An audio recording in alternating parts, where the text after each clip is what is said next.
So my YouTube suggestions have been blowing up here lately with a lot of advice for people going to Comic Cons. And a lot of it comes from vendors and how they expect you to act.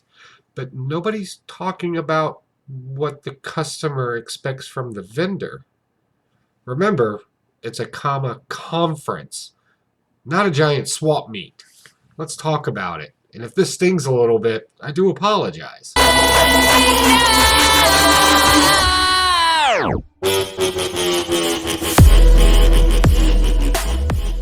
Okay, so here we are. We're about to get launched up for Baltimore Comic Con, and I'm getting excited. And of course, my YouTube suggestion feed is just listing out all this stuff, and most of it's dealing with etiquette inside of a con and with tips and tricks inside of a con. And basically, it's a bunch of vendors telling us what they expect from us as the customer. Now, I'm okay with that, actually. I'm okay with me and another vendor or me and another person that are in a monetary transaction together to understand where we're at. I get that, and I can almost appreciate that. However, it doesn't seem like a lot of the customers are telling the vendors what they expect, because Comic Cons mean conference, right? It's not a giant swap meet. It's not a place to gouge people of money and make all the money you can as quickly as possible. Although I will say making money is important. I'm a business counselor by my profession. I understand your plights and your needs. However, I'm starting to notice trends out there that I just cannot get behind. And basically, bad business owners are treating people like garbage. So, this is my fair warning to all the customers out there that if you experience these 5 traits with a vendor, you may want to go find somebody else, because these people obviously do not care about you. They just want your money, and really you're just a baller to them. So let's kick this down, starting with number 5.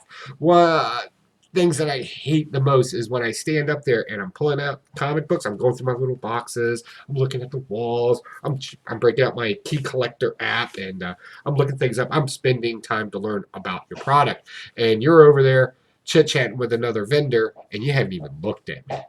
Like, you haven't even said hi. You haven't done anything. Now, be very careful. I don't expect a vendor to come over and cater to me like he's Alfred from Batman or anything like that. I don't expect that, but just a, hey, if you need anything, let me know, bud. Not a problem, dude. This way I know who I need to talk to when it's time to transaction money. Instead of me standing there like a dude, like, or no, he's got to do it. Oh, okay, will somebody please take my money so I can walk away from this?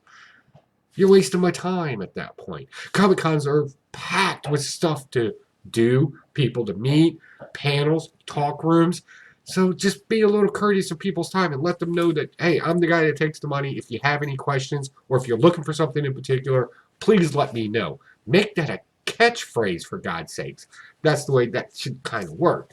Also, if you're standing up there and you're just staring at comic books and the vendor doesn't even turn around to acknowledge you, maybe you as the customer need to just walk away. That person obviously is not there to sell anything, so why bother? Number 4, you don't need to show me how much you know about comic books. Like, I know people want to have a conversation about comic books, and you want to talk about the various stories and stuff in it. I know I love doing that, but when I talk about comic books, if I'm looking at something, and you're like, oh, in that issue, blah blah blah blah, you're just feeding me facts. There's a difference between having a conversation and just feeding somebody with facts. Oh, third appearance of Carnage in that one. Yeah, I know. I'm a comic book collector, and so are the majority of the people at this thing. Well, maybe majority is a loose term. It seems more like a cosplay thing. Neither here nor there. If you're going to have a conversation with somebody, you generally want to open up with, have you ever read that book before? You know what the interesting thing about that book is? In other words, this says that you want to know the customer.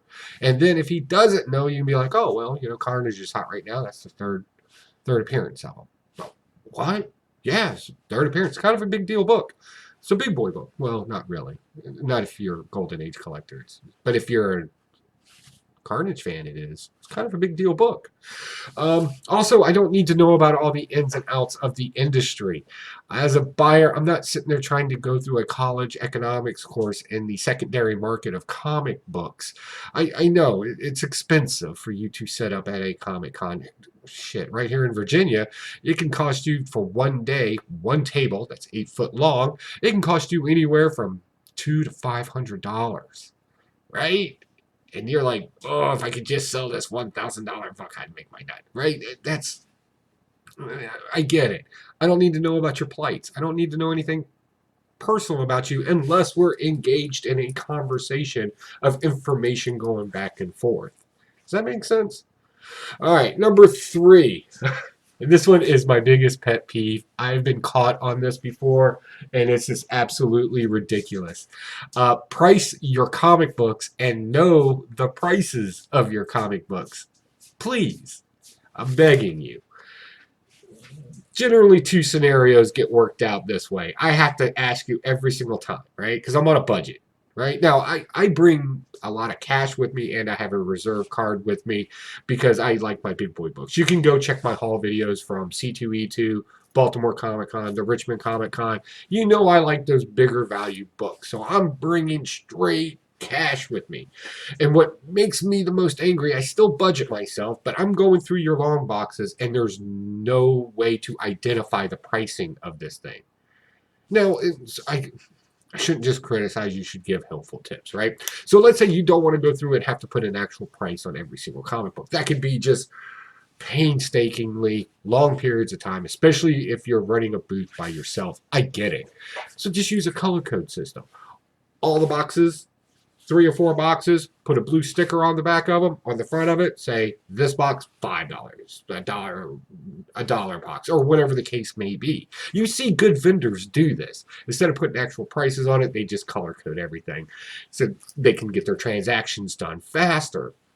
It's genius. That way, if you have multiple boxes with multiple pricing, it's just a different color to identify that book. Or you can actually go with an actual way of actually pricing the comic.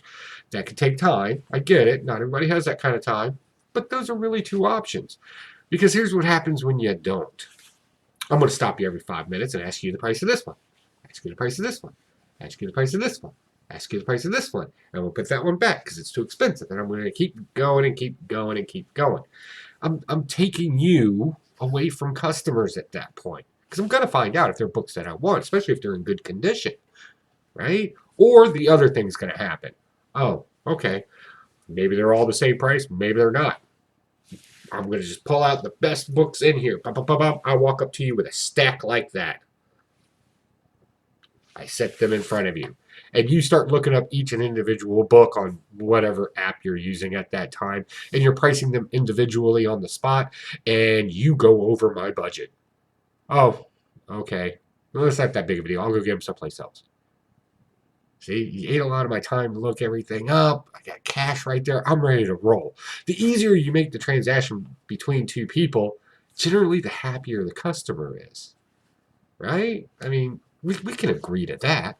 Number 2, I had an experience at a Comic Con where I had picked up a bunch of comic books, and I was like, okay, hey man, I want to dump $100 here today. I'm going to buy these, and it equaled up to $100, right?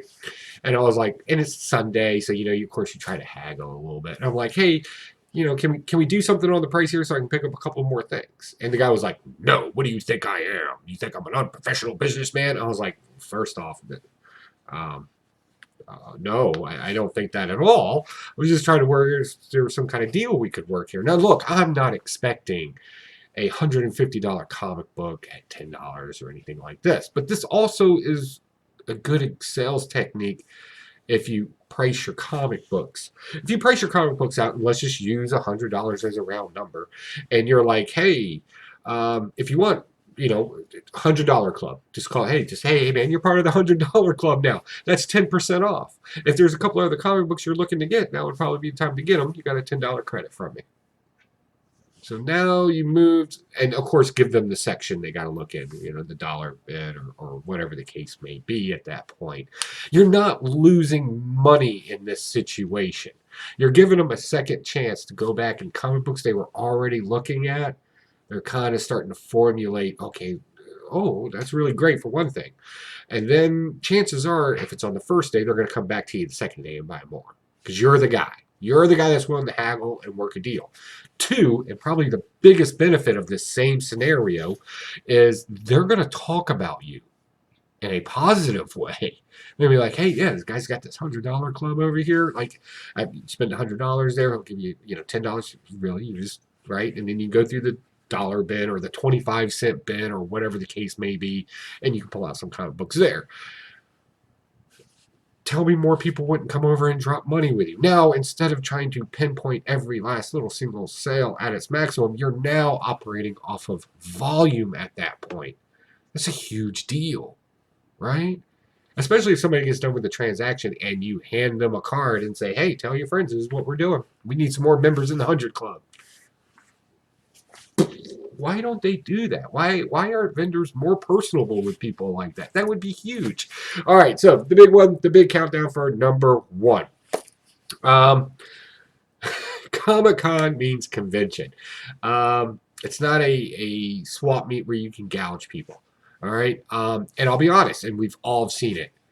A lot of vendors are way overpriced. Like pricing has gotten way out of control.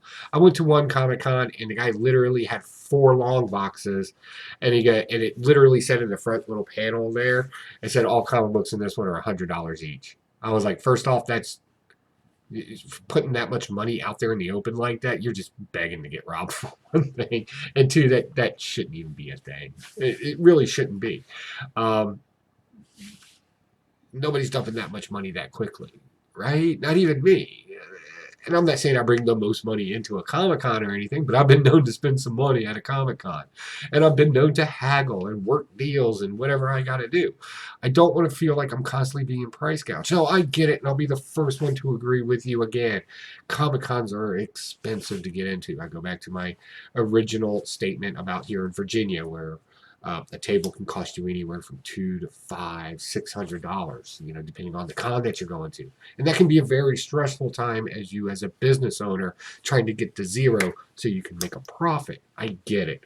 What I don't get is I'm kind of getting this feeling here lately. I'm going to overprice everything.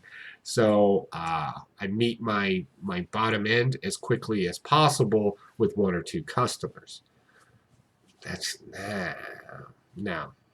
Also, another thing I have with pricing, like for instance, Ranger comics. I collect Ranger comics. I love Ranger comics. I love the stories in them. They're just great, multifaceted stories. And I think the last con I was going at, like a number 37, some random issue, 37, nothing big in it, nothing magnificent. It is a golden age book. A guy, and let's say the grading was right around a 5 to a 6. Right? Guy wanted $1,000 for it. And I was like, you lost your mind, Slick. Like, nope. You can't justify that anywhere. There's no way. So, yeah. So I guess all I'm really trying to say is how cool would it be if it was just a conference where people negotiated back and forth, had conversations, and had a good time. And hey, if some money gets swapped hands, that would be even better for everybody. I get what I want. You get your nut made, and everybody's fine. I don't know. I really didn't want to come off as a jerk in this one. If I did, please comment down below. If you absolutely disagree with me and you're like, the customer should just come in there and buy things and leave, I dare you to comment that below. Like, that would just make sure you put the name of your company in there. But all in all, the majority of the vendors that I do meet on a regular basis, they're generally good guys. They want it. They're into that hustle. They're into making sure that they're personable and that they can give you a good deal. And then there's these, I don't know, I call them garage salesmen, right? Because it's like going to a garage sale and the guy's like, well, comic books are worth money. These guys, forget about it, right? So yeah. Also, are you going to Baltimore Comic Con? Please comment down below. I definitely want to know. Don't forget about Blaster Stash at 10 p.m. Eastern Standard Time right here on YouTube, where we're a bunch of middle-aged white dudes are going to try to review comic books. Some were good, some were bad.